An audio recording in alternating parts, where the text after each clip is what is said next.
Hello, and welcome back to the Qreative Life podcast. I'm your host, Amanda Qureshi, but you can call me Q. This episode is a conversation with author Laury Silvers. She's a retired academic and activist who took up fiction writing 6 years ago. Since then, she's published 4 books, a detective series set in 10th century Baghdad. Listen along as Laury and I discuss the process of changing careers at midlife, how to take legitimate criticism, and the importance of being open to accepting help and helping others as we live our creative lives. Hi, Laury. Welcome to the podcast. Thank you for having me. Yeah, so you're an author. You're a published author, and I met you years ago online. We kind of have traveled in the same online circles for a very long time, and I met you when you were actually an academic. And so I've watched you transform yourself and your career I guess it's been, 5-6 years since you've taken up writing? Yeah, I think so. Yeah, about 7. I mean, for when I started writing the books, maybe about Yes. 7 or 8 years. Yeah. Yes, as a fiction author, that's what I'm saying. Yeah, as so a fiction yes, you author, were an yeah. academic. You did lots of writing there, as we were talking about before we started. But at some point, you decided, I'm done being an academic, and I'm going to write fiction books. And I want you to tell me the story of how that came about, because it's such a bold thing to do, especially with the amount of time and years that you had put into your academic career. So how did that come about? I think the most important thing to understand about me as an academic was that I didn't want to be an academic. I fell into it. I was drawn into it. I was trying to be a high school English teacher. I also enjoyed writing fiction, but I had no sense if writing fiction was ever going to go anywhere. I had a few failed fiction writing courses, taken at junior colleges in the States. So I remember in The World According to Garp, he has this conversation with his wife where he says, well, I'm a writer. And she says proudly, I'm a reader. And I thought, well, maybe that's who I am. Maybe I'm a reader. I'm not a writer. And she was a university professor, but I thought, high school teaching is more where I'm at, because I did very badly in high school. My undergraduate career was not distinguished in any way. I think I had a B average in my major. Nobody was calling on me to be some great scholar. I just wanted to make it through and have a good job. And I enjoyed being with other people. I'm a talkative person, and I enjoy connecting with people despite being an introvert and having to go home and be very quiet afterwards. But I do really enjoy being with people.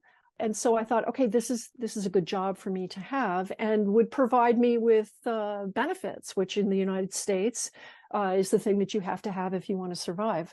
So I was taking a study of another culture course to graduate, and took a course on a medieval Muslim mystic. And unbeknownst to me in that course, I was doing very well as the graduate students who were sitting in on the course. And the professor, William Chittick, pulled me aside and said, I want you to be my graduate student. Wow, you got recruited. I got recruited into academia. God. I had no Arabic. I had no Persian. I had no French. I had no German. I had conversational Spanish. And this was it. This was all that I had going in. I'd never taken a course on history of religion before. I had nothing going in. I was just apparently really good at medieval Muslim metaphysics. So who knew that this is what I had? What year was this? What year was this? I think I was 24. I'm not sure, but I think I was 24. I'm very bad with ages and dates. So if anybody ever wants to check up on me, they'll find out that I'm probably wrong at any age or date that I'm going to claim. So I think I was 24. And I entered into that. I had to do all sorts of remedial work. I had to go away to study Arabic. I had to start learning about history of religion. I had to start learning how to think critically in a way that I had never known how to do. At the same time, I had married a man who was also entering into a graduate program within Islamic studies, and he got into Yale. And when we had to move to New Haven, I was able to sit in on the courses there, which opened up another whole level of textual analysis that I wasn't aware of. And there, Gerhard Bovering at Yale took me under his wing and gave me all sorts of wonderful advice. So I had this wonderful training with Professor Chittick, who gave me the kind of attention that I realize now, having met so many other graduate students, is entirely unusual. I was just going to say, your for anyone. experience is an anomaly, because it's usually just, you very rarely hear about people being nurtured in academia. So Never. Yeah, never, amazing. rarely. I mean, I know several people who have been, but he truly nurtured me. He truly took me up from nothing and developed my mind. He really did. I also took classes with Sachiko Murata, but the majority of my courses were with Chittick, and the majority of my training was under him. I cannot even begin to explain to you the depth of knowledge that he shared with me and that he brought to life within me. I saw him recently, he and Dr. Murata, I saw recently. I went back to Long Island because, I mean, who knows when I would ever go there again, essentially to say goodbye and to say thank you. Oh, that's you wonderful. know, and just to let them know the extraordinary impact that they had on my life. Wow. And so I went back. I'm tearing up thinking about it. What they've done for me is beyond reckoning. And then we go to New Haven, and there Gerhard Bovering takes me under his wing, and he also shares all of his knowledge with me, and I get to sit in on these courses, and I have access to this extraordinary library. And it was Gerhard Bovering who gave me my my dissertation project.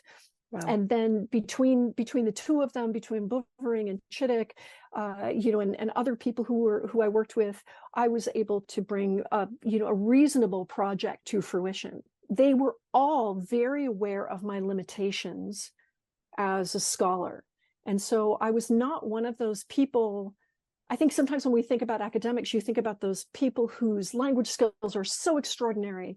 Yeah. You know, they're people who are like, oh yes, and this word in the Ugaritic, whatever. They have this. Yes, yes. I did not have this capacity. Arabic was extremely difficult for me, far more difficult than others. I did not have all the big fancy words tripping off my tongue because I was high and drunk through the entirety of high school. So, you know, I just, you know, all those years when you're supposed to be picking up fancy words and ideas and things, and then the beginning of college, I just didn't have any of that. And went to junior college. I didn't have a lot. Many of my friends, when Chittick asked me to become his graduate student, actually told me that I should not accept the invitation and that I was not capable of it. Oh my goodness. Which is, now that's the academia I know. yeah. So that was something. But I want to give them some small credit, and that they were aware of my limitations. They just didn't know that my limitations were doable within a particular kind of academic context. And so what Chittick said to me, he said, is, look, you're no good at any other one extra language at a time person. I was not capable of doing anything other than one extra language at a time. When I learned Persian, I forgot my Spanish. When I learned Arabic, I forgot my Persian. This was all I had. I could not do French and German. I couldn't do any of the rest. He said, you're going to stick to Arabic. We're going to stick to the early period in Sufism because there's no Persian to deal with. The only scholars who have written on that are German, but we can get somebody to, you know, to read something for you if you need it. You know, I had all this advice from all these people who were around me on how to manage the circumstances. And then I picked a very small, unstudied area. So I had very little outside work to do to master this one area that I was in. So wow. And what was your dissertation? My dissertation was on an early Muslim mystic who wrote one of the first Quran commentaries, one of the first Sufi Quran commentaries. Wow. And so, you know, it was Gerhard Bovering who got this for me and who gave me the manuscript to work from. And it was just extraordinary. So I had all these people with the most extraordinary generosity, carrying me through. When I first went to the American Academy of Religion and I gave my first paper, the established scholars actually held me in the room after I gave my paper and responded to me about the work that I had done and told me that I had taught them things that they were not aware of, that they had not thought of. And then they supported me. And I remember at another American Academy of Religion having given a paper and them holding me back. And afterwards, in an empty room, these established scholars sat there and hashed out the work with me. People just believed in me. Wow. And they guided me and they carried me through. And when I look back at my life and I look back at all the good things that have ever come to me from my life, I see all these people who have believed in me and who carried me through. And my fiction, my experience writing fiction is the same. Why I ended up leaving academia was because academia wasn't really my passion. And when I ended up quitting Skidmore College for many reasons I don't want to get into here, but I had met this wonderful Canadian man, and he has kids who are now my stepdaughters, and he wasn't moving to the States. I was very happy to quit my job and move to Canada. And there I started working part-time at the University of Toronto. And even though we're well paid in Canada, adjuncts, sessional professors are well paid, and we even get benefits and all the rest, it's nevertheless not an ideal job, which I did for years. And when the time came that budget cuts and other matters had come to a head, and it was time to go, then it was time to go and start the next phase of my life. Wow. And can I ask what age you were approximately when that happened? Because I'm very interested, for personal reasons, about men but especially women who make those pivots in their middle age.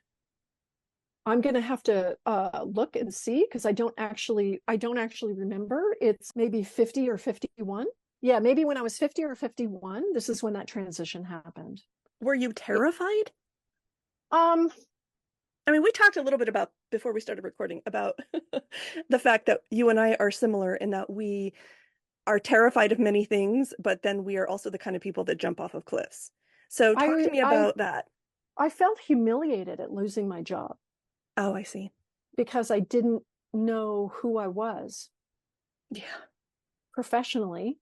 Yeah. I always had something I could say. You go to a party, what do? I'm a professor. Even though I was a part-time professor, which doesn't mean a lot, you can say, I had something to say about who I was. I'm a stepmom, I'm a wife, I'm a professor. I know that sounds cheap and tawdry, like I shouldn't have been thinking about that, but it had become a part of my identity. I guess whatever career you undertake, when you decide to leave that career, something that's become so much a part of who you are, when you lose that, it's quite something. And I also wasn't entirely finished. So because even though I had done the work that I felt got out, the core of what I wanted to say about the period that I had been studying. Yeah. At the same time, I also was withdrawing from my activist circles. I was not quite finished doing the activism that I wanted to do, but I wasn't needed anymore. A new generation of people were coming in, and frankly, it was their turn. And it was time for me to step back, but I still felt like I had something to say. And I had always said to myself, as a cishet white person, that I would never say anything that somebody else was in a more appropriate space to say. Yeah. But if there was something that only I could say, then I would say. But otherwise, I would disappear into the back of the room or leave the room entirely. And so I knew there were things left to say for me, but I didn't know if those things were ever going to be said in public again. And so I had withdrawn from that. and I had no chance to say any of the academic things I wanted to do at this point. Also, it wasn't that I didn't have a chance. I could have written another academic paper and put it out. That could have been done, but I wasn't there for it anymore. Yeah. I didn't have the intentionality. I didn't have the energy. I didn't have the sense of direction that I used to have. There's a weird kind of fury for me in writing academically, where I'm almost writing with a scalpel or a knife or a gun. There's a kind of a violence in the kind of academic writing I was doing that I felt I needed to unpack something, and that it was crucial that I unpack it. So again, this is Laury running headlong into fear with all these emotions and a sword coming out. And I tried to do all that work as ethically as I could. And I have an article I'm particularly proud of for disagreeing with a fellow scholar in an incredibly ethical way. It's one of the things that I'm most proud of in the way that I disagreed with this person. But it wasn't a feeling I wanted to feel anymore. And I didn't want to come at my activism through anger anymore. And I didn't want to want to reach into those feelings for my academic work anymore, if that makes sense. It So makes total sense. And I yeah, just want to take a real quick pause. My goodness, Laury, this mirrors my experience, and especially over the last 2 years, so closely, where I was, I mean, obviously I was not an academic. I had 20 years as a marketing person, and I, had all my activism that was going. And at some point, I felt like I was just going through these motions and it wasn't doing it for me anymore. And also, I was just sort of I had changed. I was a different person, but I was still trying to be the same person and behave the same way and communicate the same way and do all these same things. And I too lost a job at the beginning of this year. I quit, but I was on my way out. I knew that they were going to fire me. And it was that same kind of, well, now what? And one thing that kind of struck me is I have all this feminist BS that I like to spew about, respecting women in all areas of life and whatever their choices. But I was mortified to have to go to parties and tell people I stay home. yeah, I don't have a job right now. You yeah. know, I kept falling back on what I did do. And it took me a little bit of time to sort of figure out where my next steps were going to be. But in that liminal space of not knowing, I was lost. I mean, I had no idea who I was. And it was a really weird, I mean, it was scary, but it was also just mostly just uncomfortable. Like I just felt wrong about everything until I figured out what I wanted to do next. Did you have that, or were you able to just seamlessly slide into what you were doing next? I knew that I wanted to write fiction again, Yeah. because I had been wanting to do that. I have a short story I wrote, which is actually a really good short story that I wrote when I was 10. Right. So this has always been something I've wanted to do. So I knew I wanted to go back to do that. And my partner encouraged me to do it. He said, you do whatever you want to do. I'm going to encourage you, go ahead. And so I tried to write a novel.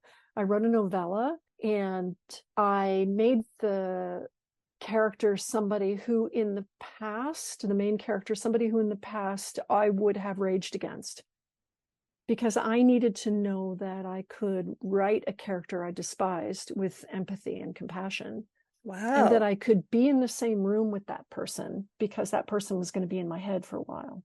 Yeah. And I did that. And I sent it to my friend, Michael Muhammad Knight. And I said to him, you get to say yes or no. You're going to get to tell me whether or not I can do this or not do this. And I trust you to tell me, Laury, go back to academic writing or write fiction. And he said, no, you've got work to do, but you can do this. So do it. And so I really needed somebody to tell me, you look fat in those jeans. And I have such a long relationship with him. I knew I could trust him to tell me. Yeah. Yeah. Oh, And he's known, for those who don't know, Dr. Knight, he is known for not hiding his opinions. no, no, no. And and we have such a long relationship that he was a safe person for me. Yeah. to do that. So he did that. Also, my best friend, Kathleen, who will also happily tell me I look fat in those jeans and who I trust to tell me that, she also told me that she thought that I should go ahead. So, your husband's going to tell you to go ahead because he loves you and he wants to stay married and, Right. he wants to have a good relationship with you. He's not going to say, he's not going to say anything. If he's smart, he's not going to say anything. Right. So, and then my next person was my mother, who would definitely tell me, you look fat in those jeans. And she also told me to go ahead. So I had all the support that I needed. And one of the things that I've done throughout my experience of writing, and this is now I understand to be unusual. Most people don't do this, but for me, I'm constantly throwing drafts out at people or throwing a scene paragraph at people and saying, how does that make you feel? What do you like about that? Or does that, what are you imagining when I say that? So all my friends and everybody, all these people I don't know, happily just sort of sharing my work and getting feedback from everybody and thinking that through. So I really came at it feeling like I had the support of people who thought, you can do this work. This is going to be hard, but you can do this. Yeah. And so then I sort of thought about, okay, well, what do you want to write about? And my mother was the one who encouraged me to write a historical mystery set in the time and place of my research. And so she said, we've been reading mysteries our whole life together. All we ever do is talk about plotting, what we hate, what we don't hate, when we see the clue, when we, all of this. She said, you know how to do this. I'm here for you. Let's do this thing. And it was this wonderful experience I had with my mother, who died right when COVID lockdown began, that I had this experience with her of writing the first novel very, very closely with her, and the second novel a little less closely, because at that point she was starting her cognitive decline. But the first novel very, very closely with her. So it was this wonderful experience that I had with her going on. I would send her everything. Every day I wrote something, I would just send it to her in an email and she would read it and send me notes back. And then we would talk on the phone.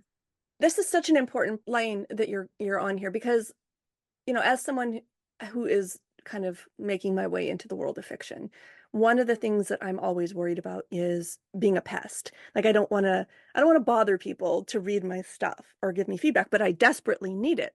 This seems to be a theme for you. And I'm wondering, what do you attribute to, or to what do you attribute the amount of just incredibly supportive and generous and, nurturing people that gravitate toward you? Because it really is that is a boon to any creative, is to have that kind of support community. Did you consciously go out and begin to construct that, or was it just people materialized when you needed them? So I'm going to say this aloud, because if I don't say it, people will just think that I was taking from others.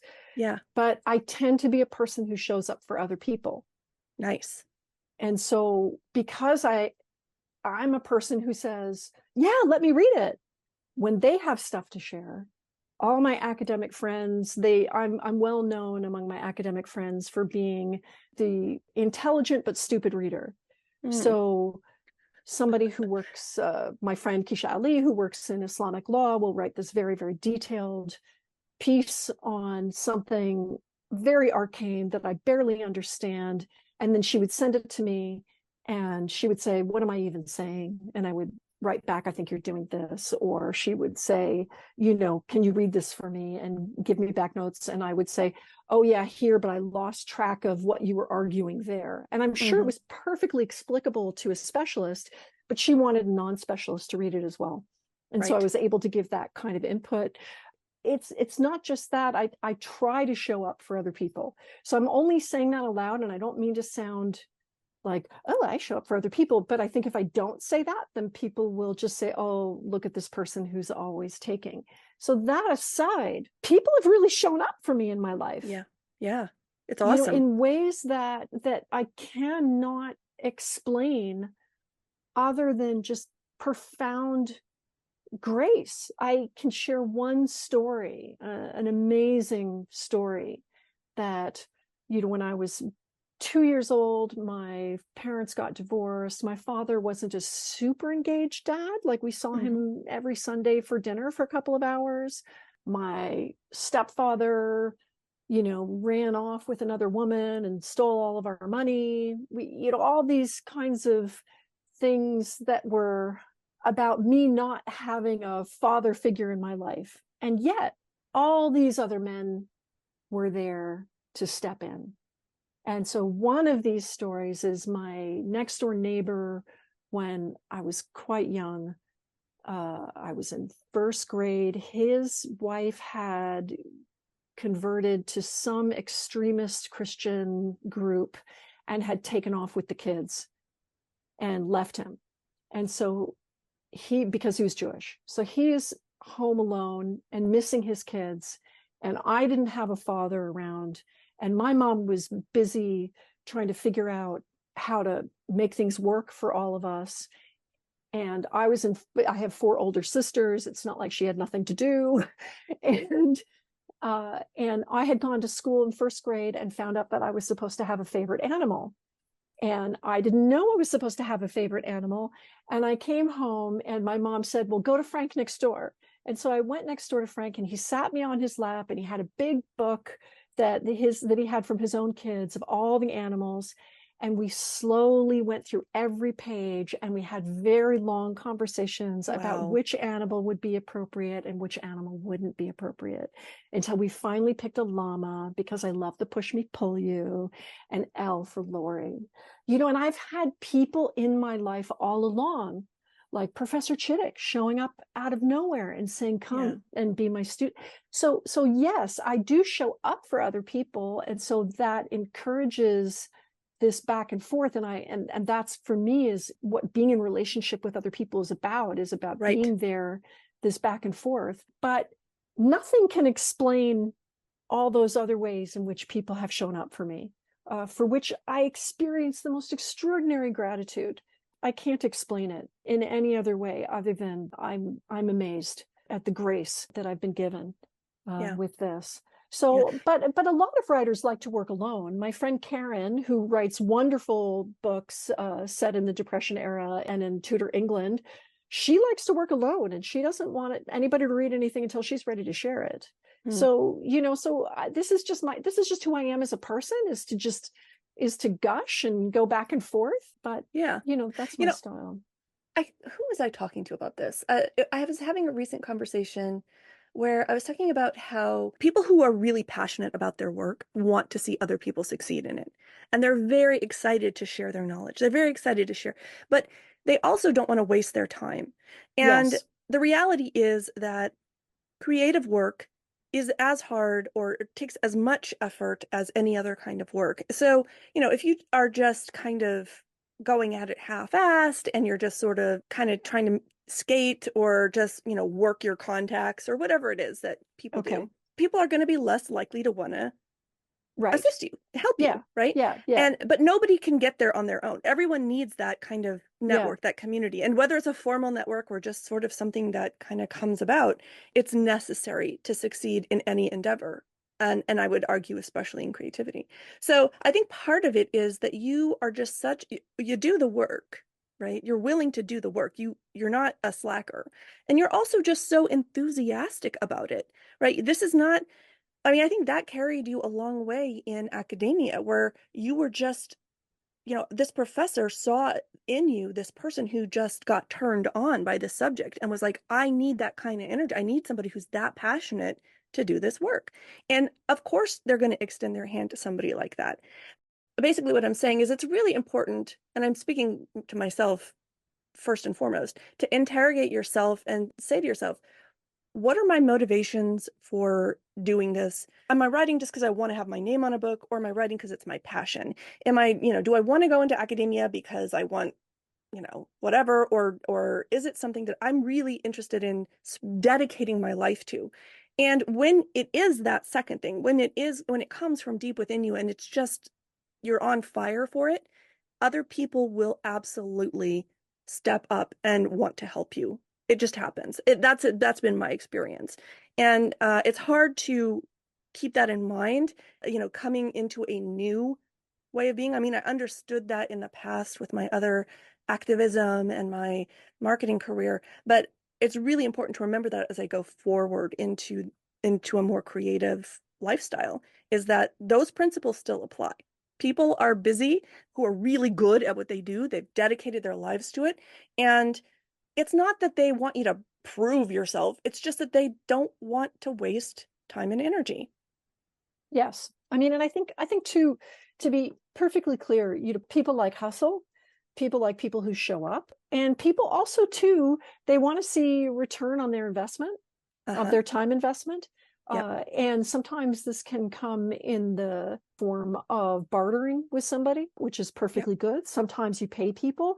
I barter on the books, the novels of mine in which I did not have the academic specialty, on Islamic court systems, and then on early Shiism, and then on the early Quran manuscripts. I either bartered or paid for scholarly attention to that, where I had these people, I could write them emails all the time.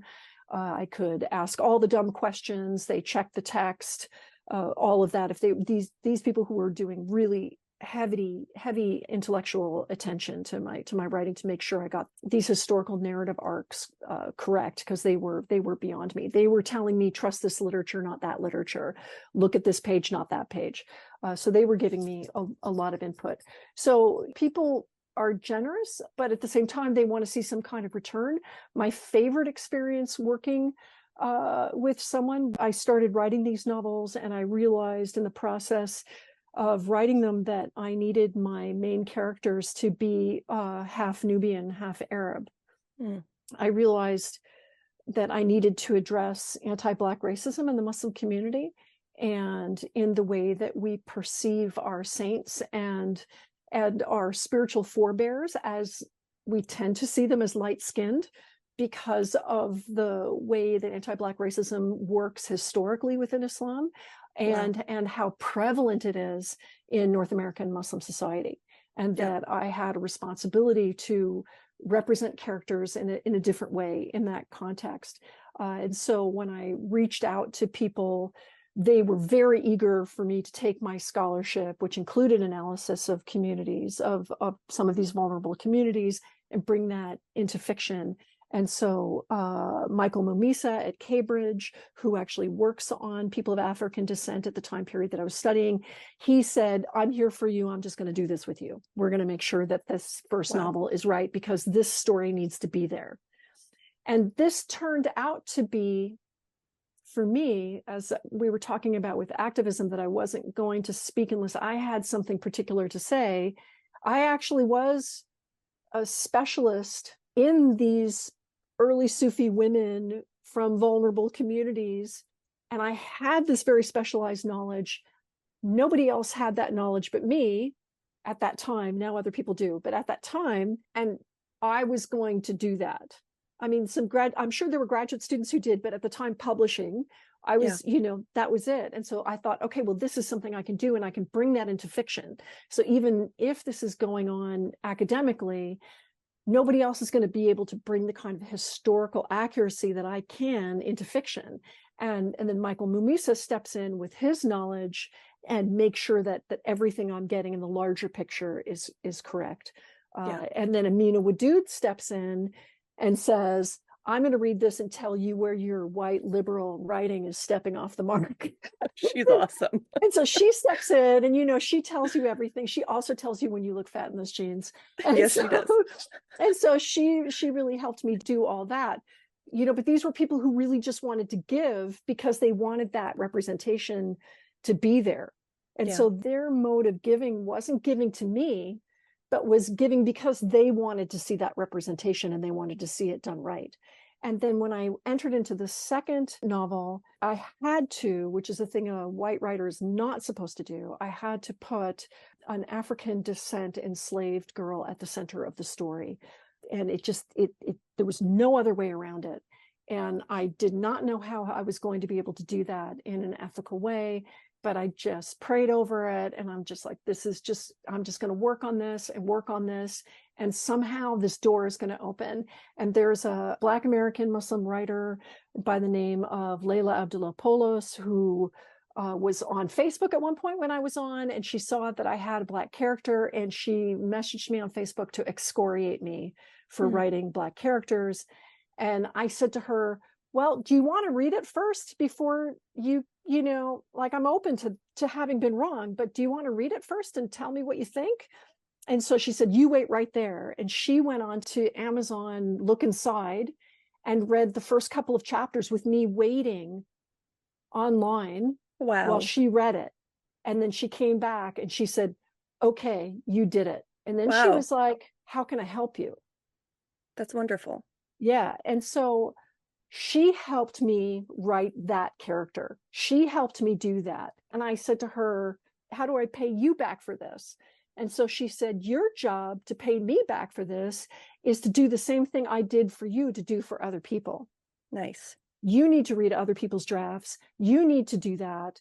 And that was a natural push for me. Yeah. That was a natural push for me. And, you spoke about this earlier before we started recording, where, you talked about how valuable your time in academia was because it allowed you to receive really sharp criticism without kind of falling apart or freaking out. And I think this is something that a lot of white creatives need to get that, built up. They need to build those calluses because there is now an expectation in the world that whatever creative work is done is going to have the correct representation, and that it's the responsibility of whoever is creating that stuff to do their due diligence.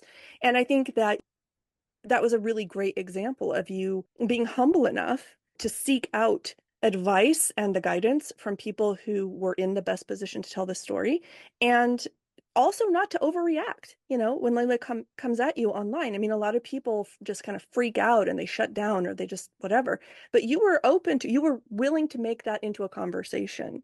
And because of that, your work is better. You've built this great relationship with this other person, and you're able to continue, you've had a learning experience. You're able to continue to do this work and do it well, as opposed to, I've seen a million examples of where, somebody will get called out and rather than work with it, they just reject it, or, they call it, don't hate on me or whatever. So I really appreciate that about you. And I think it's an important point. I don't know. I hope the listening audience understands this. And I want to make it really clear that you are a white Muslim. You have been a practicing Muslim for decades now. And, you understand what it's like to be in a community of people who are basically minorities. You've navigated this community and you have those sensitivities. But even with that, even with your incredible knowledge and your connections within the Muslim community, you still were able to stay open to that kind of criticism. And I think that's wonderful. So, I'm also, I don't want to make it out like this is some, this is some great big thing. You either want to have intimate relationships with people, which are grounded in trust, or you don't. Yeah. And if you have intimate relationships with people that are grounded in trust, then when they say to you, this thing you did is a problem, then you have to say, oh my God, yeah, okay, I'm going to take that and I'm going to digest that and I'm going to go away and think about that. And, and over life, we have to perfect that habit. This is sort of a joke in my family, I tend to just apologize no matter what anybody says to me, because 90% of the time I'm going to know that I was wrong on reflection. And so it's better just not to be defensive up front. And it's like you were born to be a Canadian.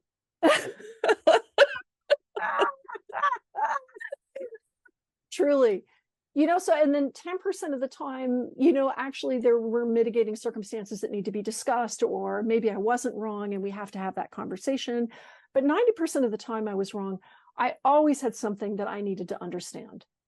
Yeah. Even if I was right, I still had something I needed to understand because what had happened didn't go well. Whatever it was didn't go well. There was always something to learn. So this is just a basic of having intimate, trusting relationships with people.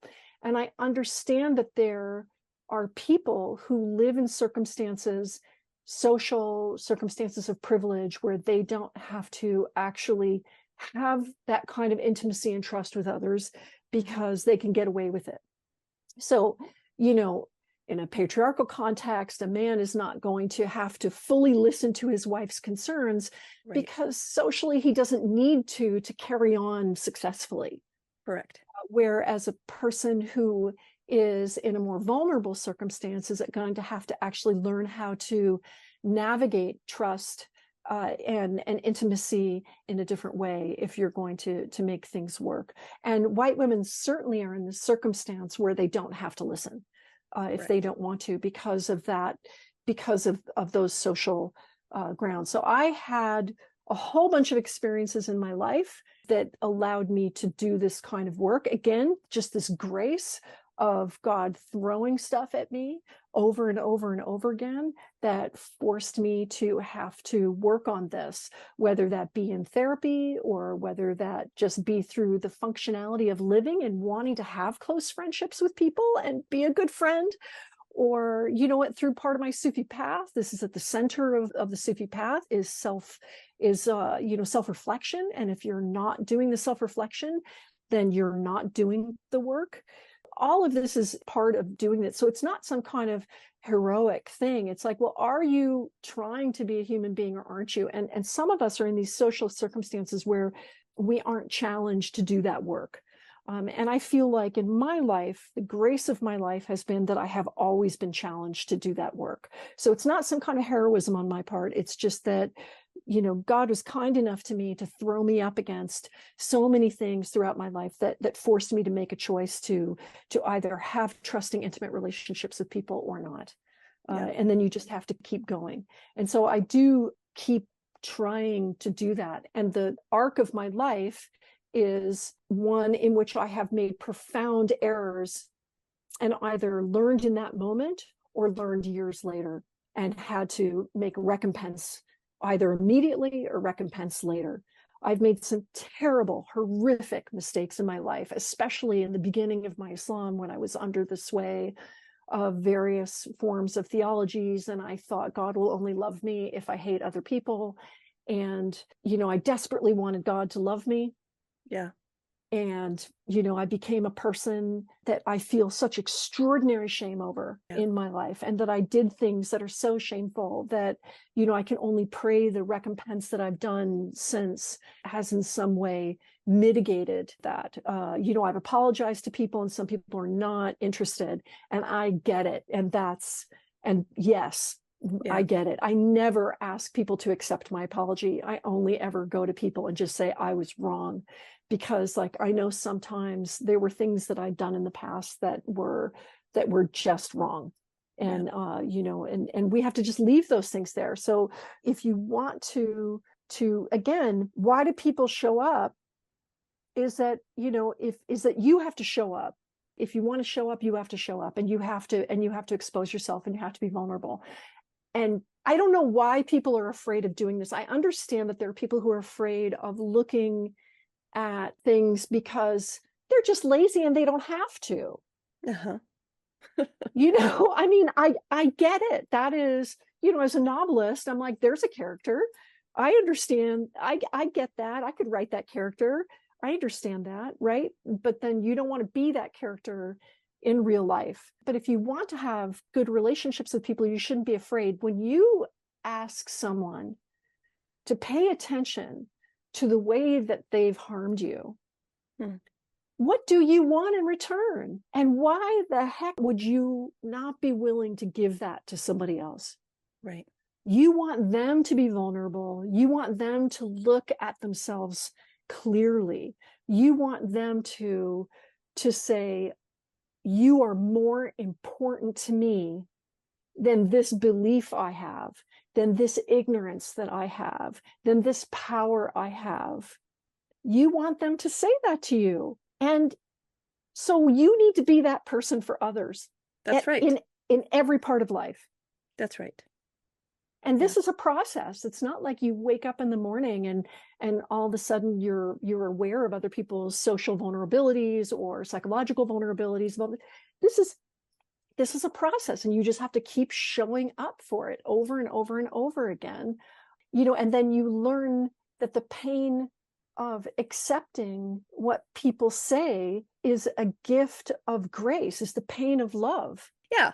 I mean, it goes right back to, what you were saying about being able to take criticism. Criticism isn't always bad. Even when somebody is angry and they're criticizing you, we just don't have the kind of, well, part of it may be that we don't have those kinds of connections with people where we can say, my relationship with you is more important than whatever it is, I'm willing to change to make it okay.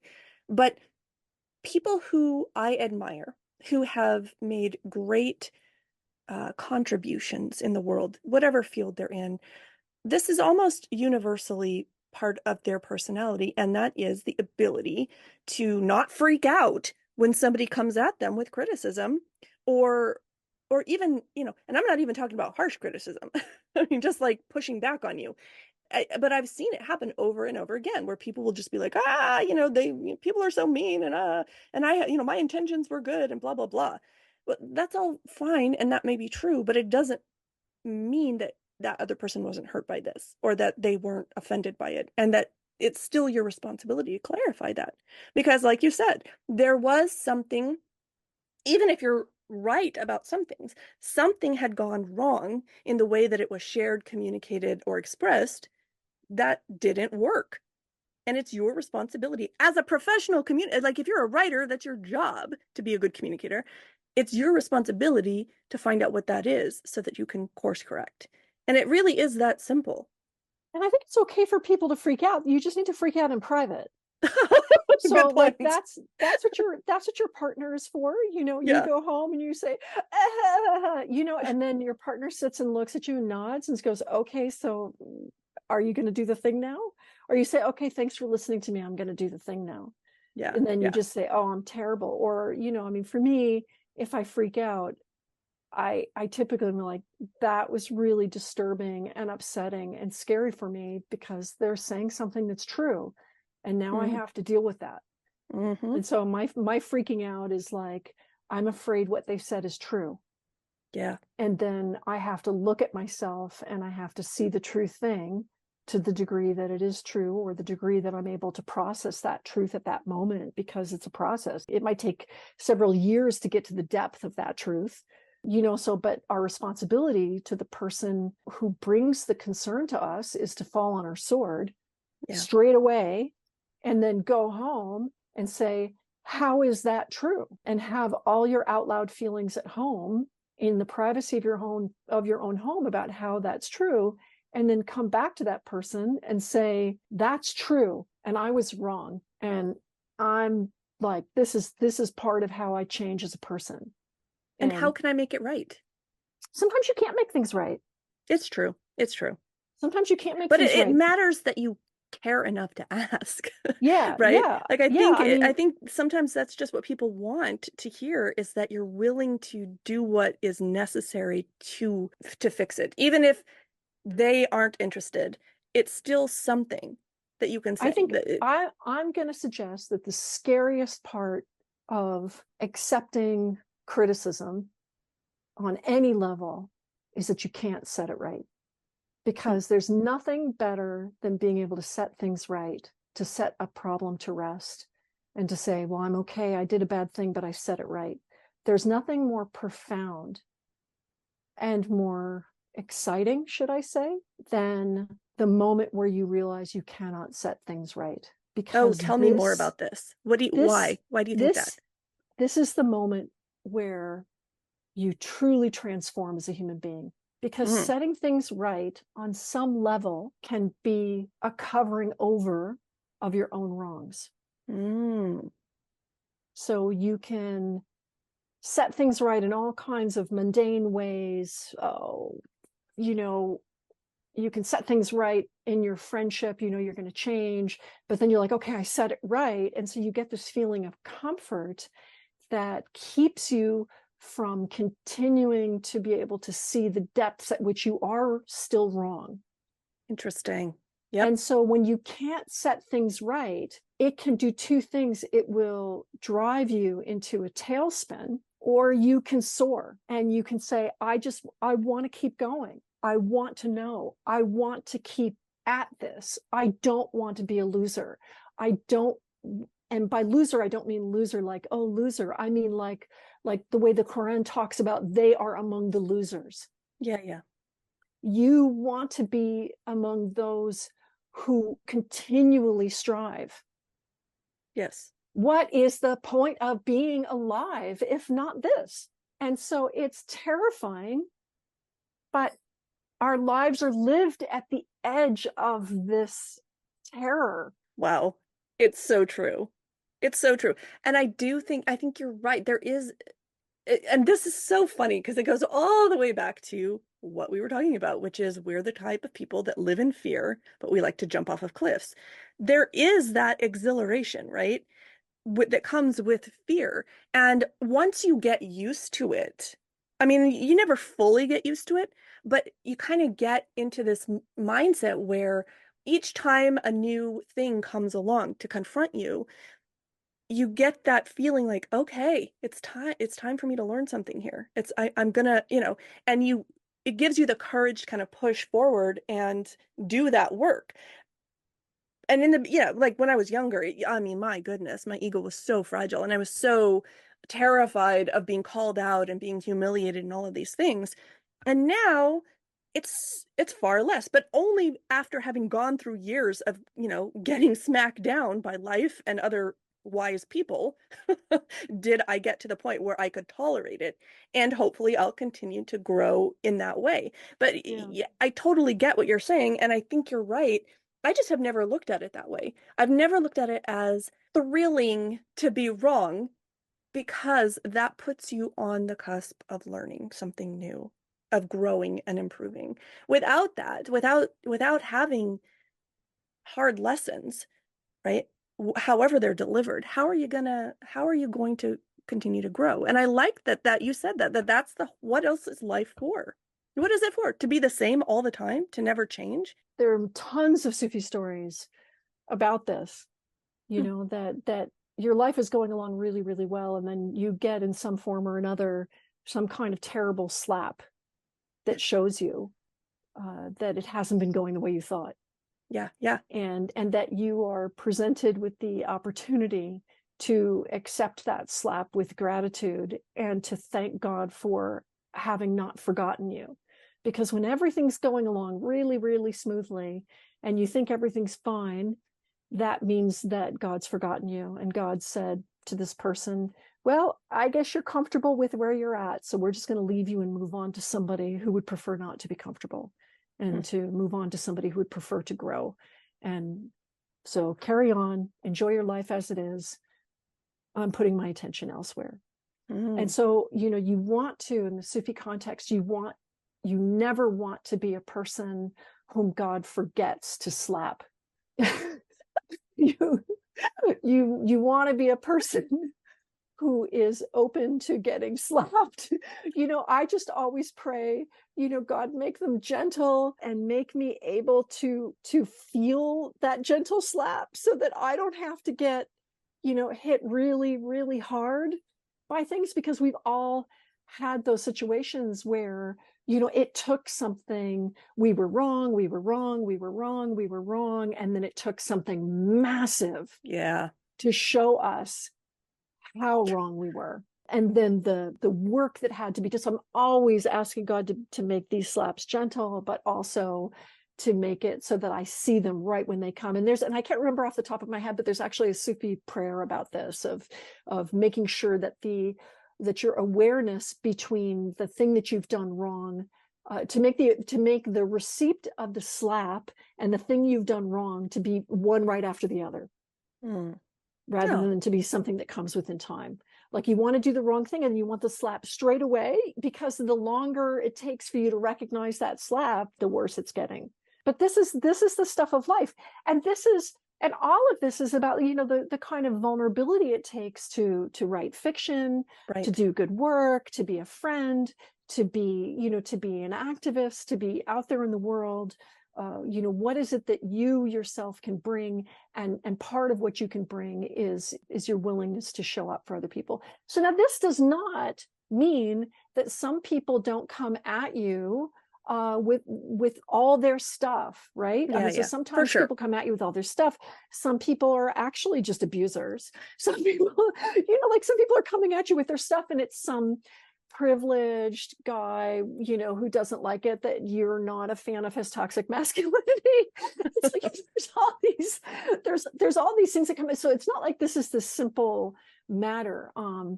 Somebody who just, who one of the responses I get about my novels is that one of the things that's very important for me in the novels is that I tell a very complex and not always comfortable story about the history of Islam, because part of what I want to talk about is the diversity of experience in Islam. I want to talk about the difficult things in our history, not just the beautiful things. I'm not romantic in this way as a historian, and I'm not a romantic author in this way, is that I tell the story the way that we understand it to be, without covering over any of the parts.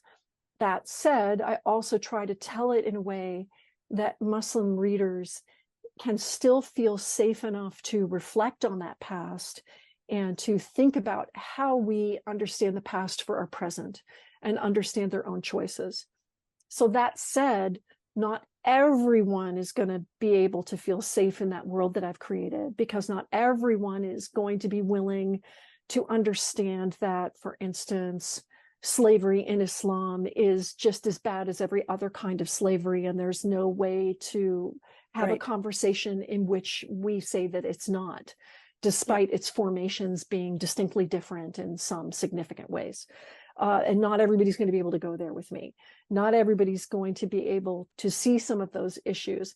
And so sometimes people have come to me with those kind of complaints and saying that, that I shouldn't have written those books. I shouldn't be bringing that to the thing. And then there's nothing I can do about that complaint except for to say, these novels are not for you. And these novels are not for the people that you want to give a different picture to. You're not going to want to share these novels with those people. One of my first book readings was with a community of people in which one of the people who invited me, the religious leader of that community, actually excoriated me in front of the entire group for telling an unvarnished history of Islam. I mean, I feel like the story that I told of Islam is so beautiful and so hopeful, but not everybody wants to say that or hear that. They don't want to think about how saintly women might have been raped.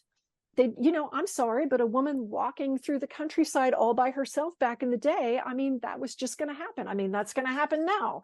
This is the nature of the situation of being in this world. That this is something that's going to happen. And so, they want to think that, God would have protected her from a thing. And my attitude is, she's a greater saint for having been raped and having processed that rape and having processed that experience in a way that creates an example for those of us who have been raped, to see her as having found a way. There's an early Sufi woman who says, I fixed what was between God and me after something that I understand as a historian to have been a description of a rape. And, and I include that in the novel. Wow. And she becomes a saint for us by saying, I fixed what's between God and me. Because I'm like, okay, how did you fix what was between God and you? And that's what I'm aspiring to. And so, but this person was not excited about that or about many other things, and pushed back on me.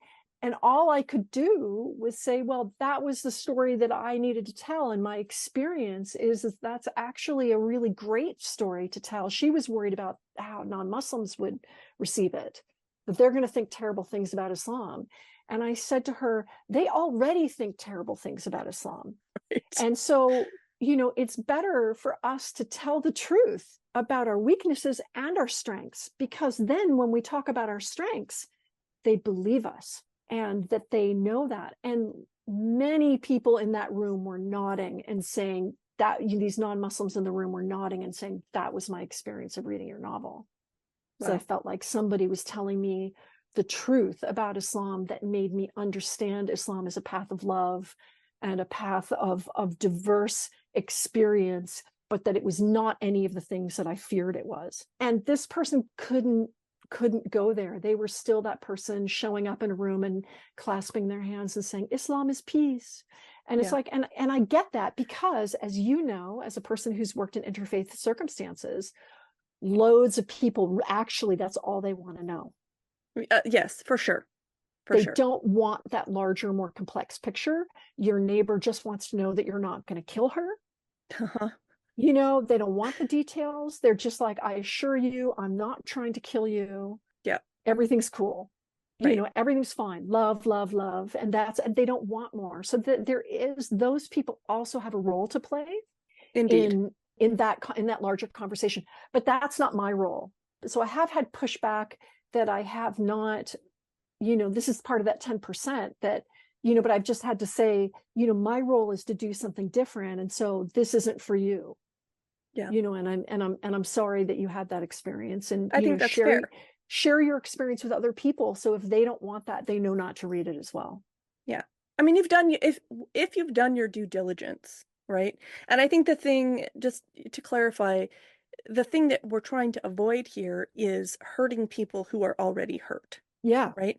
But if you've done your due diligence, it's okay for other people to disagree with you and for you to just be like, that's okay. You don't have to like it. Yeah. And to feel perfectly vindicated.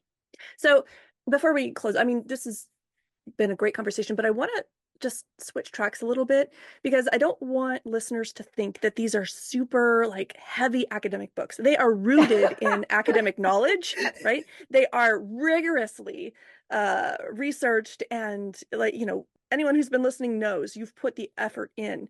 But when you read them, they're so full of life. They're so rich. And the narrative pulls you in. I was shocked, actually, when I read your book, because I actually expected, because I knew you were a professor, I was like, this is going to be a dry book. It was beautiful. Like you could immerse your senses in that time period and really visualize these characters, and just the idea of having like a true crime that takes place in the distant past is such a great vehicle for telling a story. How did you, I mean, I know you wrote when you were a kid and, you've always been sort of this person, but coming from academia where it is just so dry and then jumping into this new world of fiction, you really hit it out of the park right away. Right? Thank you were able to just immerse your reader. And to me, that's the hardest part about writing fiction, is you're actually helping people create a sensory experience as opposed to just conveying facts and information. How were you able to do that? I'll say one thing about these novels, and one of the reasons why they haven't been read as widely as they might, is that there's actually a little too much history in them, which is why they end up in university courses, as course readings. So the average historical fiction reader is more used to history as texture, or a lighter sprinkling of a historical question. I took The Name of the Rose as my model for what to write. So this is partly like, how did I get there? I was looking at Umberto Eco's The Name of the Rose, and I thought, well, here is a fantastic, exciting mystery that has whole sections in Latin and is ultimately about semiotics, what are the meaning of language and symbols and words, and, and interpretive communities and all of this. And I thought, look at what he did. And I thought, oh, I want to do the same thing. And then too late, I found out that is one of the most despised books among historical mystery readers. So, I was like, oh no, what have I done? Right. So I don't have as wide a readership as I might have, because there's a lot of history in it. But how did I bring all that emotion to it? I am an extremely melodramatic person. I love melodrama. I love noir melodrama. I could watch Rebecca over and over and over again. I love all of that. Pedro Almodovar's films are among my favorite films. And All About Eve. I could watch it over and over. Now Voyager. All these movies for me are, how you tell an emotional story. So, when I was in therapy, my my therapist would say, that's really extreme language you're using about that thing, Laurie. And I was like, what extreme? I'm just being myself. My therapist really couldn't get that I just had a melodramatic way of speaking, and that I wasn't actually describing the situation as melodramatically as it sounded. It sounded very melodramatic the way I was describing it, but in my mind, I was saying, well, I went to the store and I picked up a package. It's like, I went to the store and there was no package, I was all over the place. So it wasn't difficult for me to bring that because I just enjoy it so much. What was difficult was learning as a writer, how do you describe somebody crossing a room? How do you describe somebody picking up a cup? How do you write a fight scene? My partner, who is actually a fighter, wrote all my fight scenes, and then I cut them down and made them work for me because I could not choreograph any of that for the life of me. How do you describe an emotion in someone and not over describe that emotion? I think that was difficult. I think I finally got it right by the fourth book, but I think there's a bit of over describing in the first book, but everybody loves it. This guy, I know, I'm going to not criticize myself in the Lover. By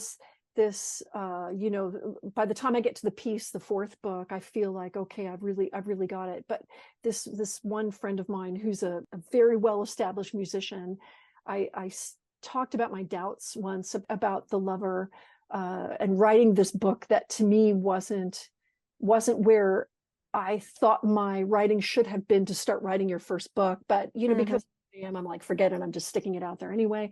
And he said, that's your Love Me Do, and the piece is Hey Jude. Oh, interesting. And I said, okay, right, Love Me Do is this insanely wonderful but really simple song. Right? And Hey Jude is something else entirely. And yeah, I'm not the Beatles, and whatever with all of that. But again, if we can come back to process and vulnerability, is that you have to allow yourself to be vulnerable to write that song that maybe isn't going to be the song you want to look back at and say, well, that was the height of my vision, or that's really where I wanted to be.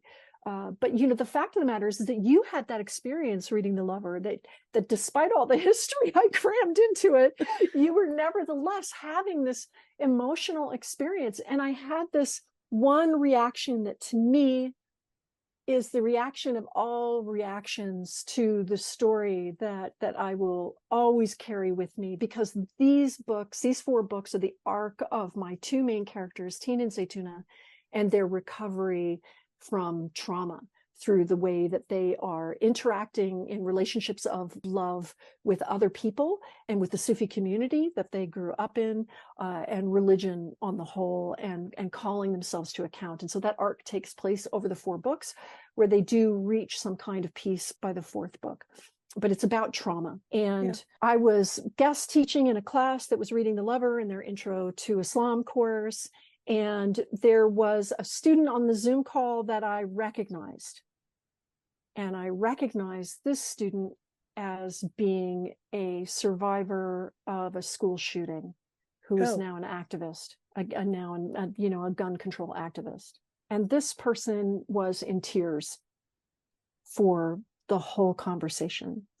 And this person came in and talked about what the book meant to them, to read an account of trauma that was so brutally honest, because Zaytuna is not a nice person.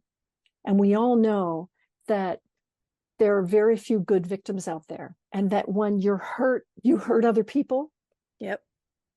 You're not nice. You hurt the people that you love the most. you hurt yourself, you have all these things that you believe about yourself and other people, puts you in all of these terrible contexts that make the recovery of the traumatic incident even more difficult, because now you've wrecked all your relationships, and healing just becomes all that much more complicated going forward. And this person was emotionally wrecked in a really beautiful healing way through the book. Wow. And that was it. I got off the call and I was in tears, and I said to my husband, that's it, that's enough, I'm done. I've done, if the books don't hit anybody else, they've hit this person in this way. And I know Zaytuna's story mattered. So wow, that's intense. And I think that's why people who write not because they want their names on the covers, and not because they want to be in the New York Times bestsellers list and whatever. I mean, obviously those things are great, and it's always nice to be acknowledged and to, get acclaim or whatever. But ultimately, it's about touching other people and conveying things that are so hard to put into words. And I think that's why fiction is so important, because it allows us to have conversations. It allows us to tell stories in a way that bypass our analytical mind and speak directly to our hearts. yeah. And it's such a powerful way to write. And you're, I'm just in awe that you were able to do that successfully. And whether or not, however you define success, I consider publishing 4 books successful and 4 good books successful. And yes, they are being assigned in college, in university courses and whatever, but a lot of people are reading them just for pleasure, and they're absolutely worth reading for pleasure. So, congratulations on that, because I think I think you're doing what I want to do, which is writing full time and writing things that make a difference to people. I think you can do that. I'm actually, I mean, not to sound as a cop out, my next series is just a mystery. One of my characters, Amar, is going to have his own detective agency, and and just he's going to find a body. Things are going to work. He's going to invest. I'm shifting to just writing sort of regular mysteries on here on out. I feel like I said almost everything that I need to say, everything that I've been carrying intellectually and emotionally. I brought to those 4 novels, to the Sufi Mysteries quartet. I brought to those books. And so now I'm actually finding I'm in this new stage where I'm transforming myself into this different kind of writer now going forward. Interesting. And how do I do that? I have an alternative historical world that I'm also writing books in, that I'm, when I have to ask those big ethical questions, I think I'm going to put those stories in that world and try to keep Amar's series a more straightforward kind of Anne Cleves Shetland kind of story, although with a private detective. Try to keep things on that kind of keel. But yeah, I just, I'm just so grateful. I'm so grateful for this whole process, and for the belief that people have had in me, and the way people have shown up for me, the way readers have shown up for me. Just to have the ability to have the computer I want to work on, to have, this office where I can see the birds, at the feeder, all the things that have made it possible for me to have a husband who's willing to support me through this. I mean, we're not rich, but, we're okay. There's food in the fridge, and that means that I can do this. Right. That means that I can do this. And so all those beautiful things that have been given to me that allow me to do this work, I just, alhamdulillah, I'm happy. Yeah. I can I'm tell. Really grateful for it. Yeah, this part of my life is just terrific. Wonderful.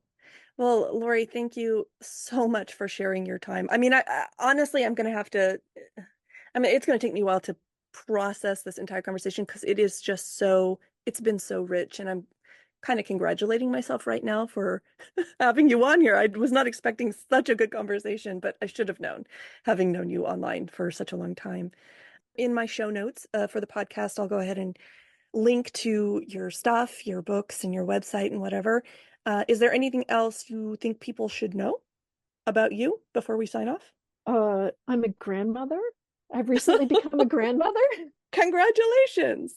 Thank you. Yeah, and I have this wonderful relationship with my stepdaughters. I'm really blessed with that, and I never thought I would have that experience with an infant in this way, of that kind of close relationship. My stepdaughters were teens, and so when I came in, and so we got to be close at that stage in their lives. But I always look back at their videos of them as children with great longing and wishing I could have been there for that too. So to be here for my grandson's growth and all these little stages, and all these words he's learning, and just his happiness, and when he falls asleep on me, and when he's crying, and all the things, I'm just I don't know, I don't know what, I say, in Sound of Music, I must, in my wicked childhood, I must have done something good. Yeah, yeah. That song. Yeah, yeah. That's how I feel. I must have done something good, alhamdulillah, Yeah, yeah. That's wonderful. I'm so grateful. Awesome. All right, Laury, you keep on rocking, and I am looking forward to sharing this with everyone. Thank you. Thank you so much for having me on. This is a wonderful conversation. You really drew a lot out, and you made it possible for me to speak with such openness. I really appreciate that.